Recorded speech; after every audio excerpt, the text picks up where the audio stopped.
कार्यकर्त्यांची फळी आहे। एकूण केडर बेस वर्किंग जे त्यांचं तिथे झालेलं होतं आणि नागपूरमध्ये त्याचा एक सकारात्मक परिणाम जो तो दिसून येतोय। नागपूर महानगरपालिकेत भाजप चौथ्यांदा सत्तेत येण्याची शक्यता आहे प्रियंका। निश्चितच नागपूरमध्ये आता भाजपकडून सर मोठे नेते आहेत, तिथे प्रतिष्ठापणाला लागलेली होती। आणखी एक मोठी बातमी आपण बघतोय, मुंबईमध्ये महायुती बहुमताच्या दिशेने जाताना दिसते। त्याच्यामुळे या सगळ्या याच्यात महायुती सरस ठरली असंच म्हणावं लागेल। जनतेने त्यांच्या बाजूने कौल दिले। अर्थात म्हणजे या सगळ्या याच्यात कुठल्या वर्गाने कोणाच्या बाजूने कौल दिलेला हा नंतर विश्लेषणाचा भाग ठरू शकेल। पण आता क्षणाला आपण बघतोय मुंबईत महायुती बहुमताच्या दिशेने वाटचाल करते।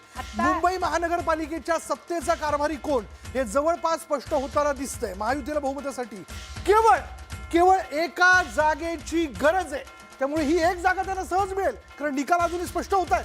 ही एक हाती सत्ता महायुती मुंबई महानगरपालिकेवर मिळवणार का, आता हा प्रश्न निर्माण झालाय। गाड्या आलेल्या आहेत, ट्रक आलेले आहेत आपले। ते ट्रक काय म्हणतात बघा, महायुतीचा ट्रक म्हणतो 115 जागांवरती आघाडी, तर दुसरीकडे मनसे आणि उबाटा एकत्रीकरण त्याचा आकडा दिसतोय 67। त्याच्यामुळे हे तर जवळपास स्पष्ट झालेलं आहे की सत्तेचे कारभारी हे महायुती हेच ठरणार आहेत। पण त्यात देखील भाजपला मोठं बहुमत यामध्ये मिळालेलं आहे, त्यामुळे आता शिवसेना शिंदे पक्षाला किती वाटा सत्तामध्ये मिळतोय हे पाहणं महत्त्वाचं ठरणार आहे। पण आताची आकडेवारी मोठा भाऊ छोटा भाऊ, मोठा भाऊ छोटा भाऊ, त्याच्यामुळे मोठा भाऊ छोटा भाऊ मध्ये हे तर आपल्याला बघावं लागेल नंतर की महापौर नेमकं कोणाचा बसतोय। न्यूज आपण पाहूयात, मोठी बातमी समोर येते। महायुती बहुमताच्या दिशेने आपली वाटचाल करते।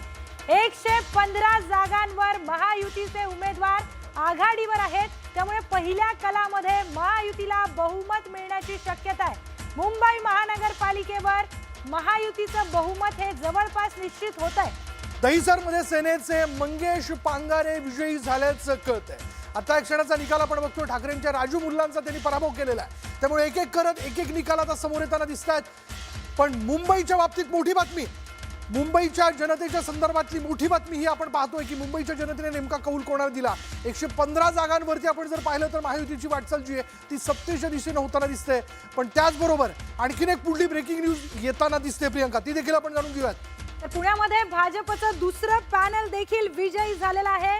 पुण्यामध्ये प्रभाग क्रमांक 10 चे सर्व भाजपचे उमेदवार विजयी झालेत। मोठी बातमी पुण्यातून समोर येते, पुण्यामध्ये भाजपचे 10 उमेदवार हे विजयी झालेले आहेत। प्रभाग क्रमांक 10 मधून जे काही भाजपचे उमेदवार होते ते सगळे विजयी। राज्यातली परिक्षेत्राच्या दृष्टीने, क्षेत्रफळाच्या दृष्टीने पुणे महानगरपालिका ही सगळ्यात मोठी महानगरपालिका आहे। त्याला मिनी विधानसभा म्हटलं जातं।